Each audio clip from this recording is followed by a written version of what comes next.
Au programme de ce nouveau rendez-vous avec Dansez-moi, Gisèle Gréau pour Une ombre qui glisse, le travail de promotion de la danse avec Mélissa Blanc et pour finir, Paco Dessina, la douceur perméable de la rosée.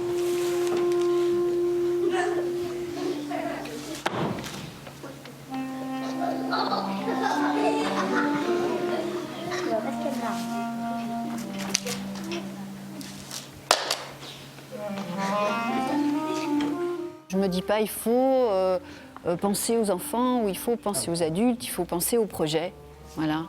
Et puis après, même quand on est jeune, on peut regarder, surtout avec la danse, évidemment avec le texte c'est différent parce qu'il y a tout un rapport, pour le théâtre, il y a un rapport au sens, donc parfois pour les plus jeunes ça peut être difficile, mais avec la danse ce sont des images et on reçoit les choses et quand on les reçoit on n'a pas forcément besoin d'avoir une explication directe.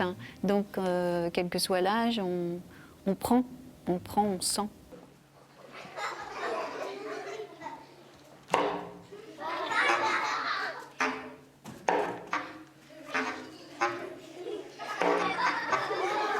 Ils sont réactifs dans la seconde.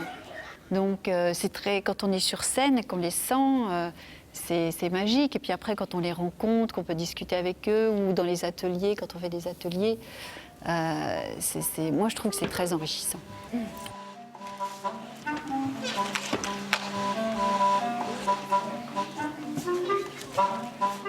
En fait, j'avais envie de travailler à partir d'un album.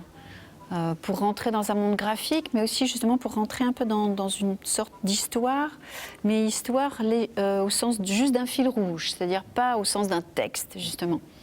Donc j'ai pris le temps de chercher et de tomber amoureuse d'un livre. Et c'est ce qui s'est passé.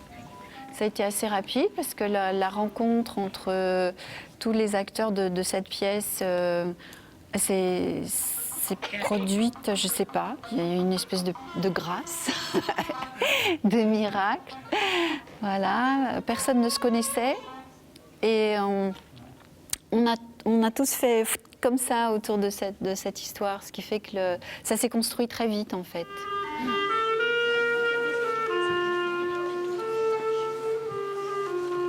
Et je suis née danseuse, mais je m'en suis pas rendu compte tout de suite quand même. Ça a pris quelques temps.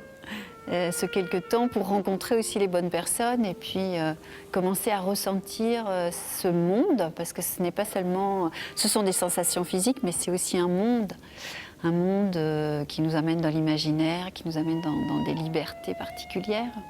Donc c'est tout ça qui m'a fascinée, cette espèce de liberté d'expression qu'on pouvait trouver à cet endroit. Étant enfant, je pense que c'est adolescent, c'est quelque chose qui est fort forcément. J'avais qu'une représentation très classique qui ne me convenait pas.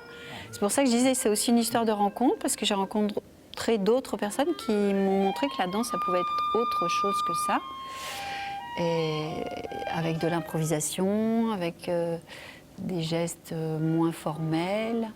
Donc c'est en rencontrant cet espace de liberté que j'ai vu qu'il pouvait apparaître quelque chose qui me conviendrait et un monde dans lequel je pourrais me glisser et ensuite être participante active.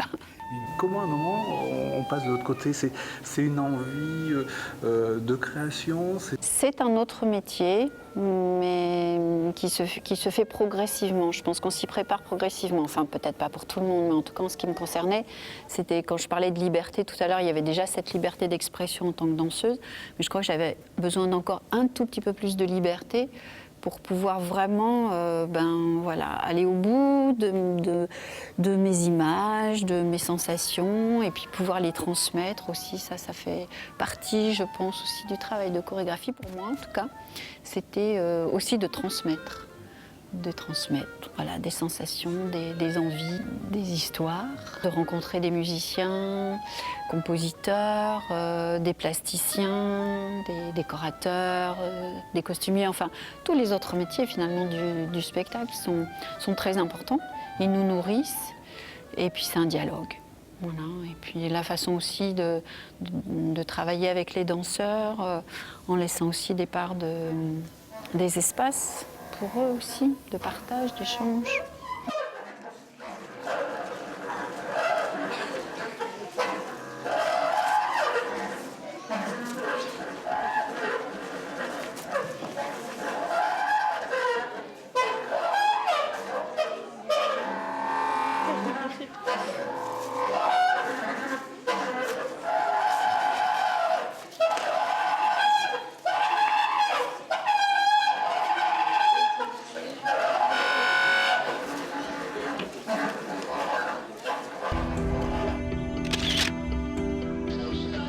À suivre, le travail de promotion de la danse avec Mélissa Blanc. Comment est-ce qu'on rencontre les personnes d'abord? Je pense que ça se fait absolument pas par mail ou par téléphone.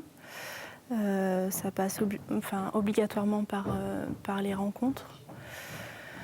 Ensuite, j'imagine qu'il y a aussi le concept d'échange, de partage. La nouvelle génération là, qui arrive de danse contemporaine aimerait justement enfoncer ces portes fermées pour essayer de diffuser plus largement à un grand public. Bien sûr, il y a la communication Internet qui est maintenant complètement indispensable. On évolue quand même largement dans un milieu visuel. Et donc ça se passe comme ça, c'est-à-dire que la communication visuelle via Internet, via photo, via vidéo en très bonne qualité, ça n'a pas de prix. Voilà. Et voici qu'arrive Paco Dessina, et c'est dans ses mois.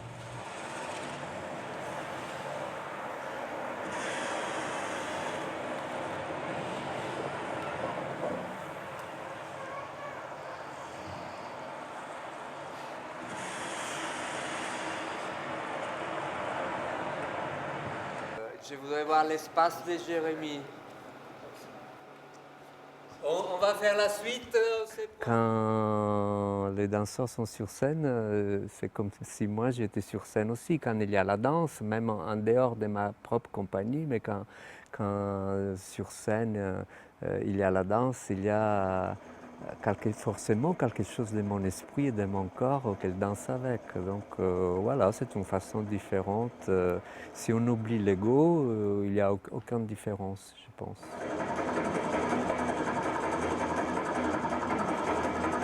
Fais-moi les deux à un moment. Jérémy, tu peux te mettre là. C'est une très belle manifestation où on peut rencontrer et voir plein de chorégraphes, d'artistes intéressants. Ici à Limoges, la danse a pu prendre son pied et s'est développée. C'est aussi grâce au public. Il est tout le temps venu curieux et nombreux à l'observer, parce qu'il ne faut pas oublier qu'une œuvre n'existe que par le regard du spectateur. Donc, est-ce que c'est la danse qui a mérité le public de Limoges ou Limoges qui a mérité la danse? Ça, c'est beau.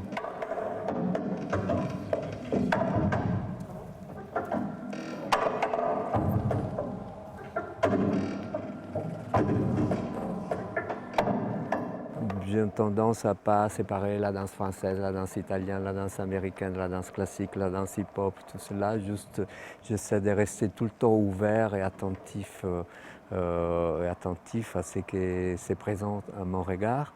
Et je peux sûrement dire qu'en France, on peut avoir la chance de rencontrer plein de danses et d'artistes magnifiques et intéressantes. Pour moi, la danse, c'est l'opportunité d'aller à la rencontre de l'inconnu, donc du nouveau. Donc, dans cet esprit, il faut forcément casser le connu, parce que je pense que c'est le connu qui nous empêche d'exister et qui essaie tout le temps de nous garder dans la prison de nous-mêmes, dans la prison de ce que nous connaissons, dans des limites qui nous défendent de la peur tout simplement de vivre, d'exister. Donc pour moi c'est très important d'essayer d'aller au-delà de cette connue, et je crois que tout le travail de l'artiste c'est rien d'autre que ça, et c'est rien d'autre qu'essayer d'inviter les spectateurs à entreprendre la même démarche. Paco, j'ai cru hier que vous, votre danse, c'était un peu vos carnets de voyage. Mais j'ai voulu justement donner les moyens que chacun puisse refaire ce voyage en suggérant les espaces et les sons par les images, par les sons, en suggérant l'idée du voyage. Cette proposition du TAF, des territoires australes antarctiques françaises, d'inviter des artistes dans cette île antarctique, subantarctique, donc complètement déserte, complètement vierge, là où il n'y avait aucune information. Et je suis parti avec tout un appareillage technique pour aller capter en direct les sons ils étaient la source après de la musique du spectacle. Dans la méditation, dans l'écoute, dans l'observation de cet échange entre l'immensité de cette nature et la petitesse des hommes, des bases scientifiques, quels sont les seuls habitants de cette île, dont est né le spectacle. Laisser la place au spectateur de trouver son propre chemin, son propre regard, sa propre histoire personnelle. Autrement, ça serait une forme dictatoriale d'expression, alors qu'il faut que ce soit en communion, il faut que ce soit un prétexte pour pouvoir être partagé et réveiller chez le spectateur quelque chose à soi-même. Pour moi, la danse, c'est un abandon et c'est essayer de se laisser traverser par le souffle de la vie. Donc, on est au service de quelque chose qui a envie de s'exprimer à travers nous. Nous ne sommes que des passeurs. D'ailleurs, nous ne restons pas très longtemps sur la planète, dans ce corps même.